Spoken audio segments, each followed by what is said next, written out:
দিল্লিতে ক্ষমতাচ্যুত প্রধানমন্ত্রী শেখ হাসিনার ভার্চুয়াল বক্তব্য নিয়ে ভারতের অবস্থান স্পষ্ট করেছে দেশটির পররাষ্ট্র মন্ত্রণালয়। মঙ্গলবার এক ব্রিফিংয়ে পররাষ্ট্র মন্ত্রণালয়ের মুখপাত্র রণধীর জয়সওয়াল বলেন, অনুষ্ঠানটি একটি বেসরকারি মিডিয়া সংস্থার আয়োজন, এর সঙ্গে ভারত সরকারের কোনো সম্পর্ক নেই।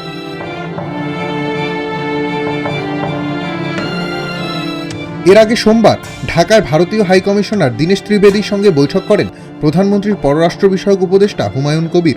এ সময় পলাতক শেখ হাসিনা সহ আওয়ামী লীগের কোনো ব্যক্তি যেন ভারতের ভূখণ্ড ব্যবহার করে রাজনৈতিক বক্তব্য প্রদান কিংবা কর্মকাণ্ড পরিচালনা করতে না পারে সে বিষয়ে আহ্বান জানানো হয়। এ বিষয়ে ভারতের হাইকমিশনার প্রয়োজনীয় খোঁজ খবর নেয়া এবং বিষয়টি বিবেচনার আশ্বাস দেন।